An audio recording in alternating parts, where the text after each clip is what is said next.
వ్యతిరేకం. మచిలీపట్నం, గుంటూరు, విజయవాడ అయితే మేము అనుకూలమే అనేది ఇంకా చెప్పేసినట్టేనా? నోటితో మాట్లాడుతూ నొసటితో వెక్కిరించారు వీళ్ళు. సేమ్ టైం ఒక ఆల్టర్నేటివ్ ప్లాన్ చెప్పారు.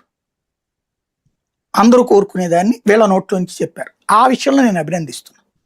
ఒకటి, నువ్వు అమరావతి రాజధానికి సంబంధించి మేము చట్టబద్ధతకు ఒప్పుకుంటున్నామని చెప్తున్నప్పుడు ఇవన్నీ అనవసరం. ఇప్పుడు ఈ మొక్క చెప్పచ్చు, ఏది విజయవాడ, గుంటూరు, మచిలీపట్నం కలుపని. మిగతా అది ఎంత ఖర్చు అవుతుంది ఇదంతా అని చెప్పినప్పుడు అందుకని నేను ఆగానని చెప్పాలి. నేను ఆ ప్రెస్ మీట్ అంతా వినలేదు కాబట్టి నాకు తెలియదు. అందుకని నేను ఆగాను, నేను 3 రాజధానులు అన్నాను అనే ముక్క రావాలి. అందుకని ఆగాను నేను. ఇప్పుడు ఓకే కడుతున్నారు కదా, రైట్.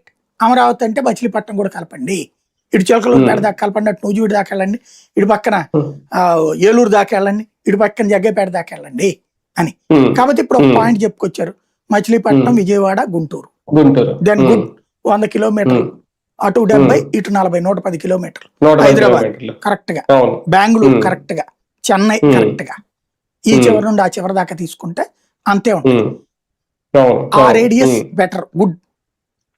ఇంకోటి, ఈ మొత్తం జనాభా చూసుకున్నప్పుడు దగ్గరగా 70-80 లక్షలు వస్తారు, కనీసం 50-60 లక్షలు వస్తారు ఈ మధ్యలో ఉన్న పల్లెటూళ్ళు ఇవన్నీ కలిపితే.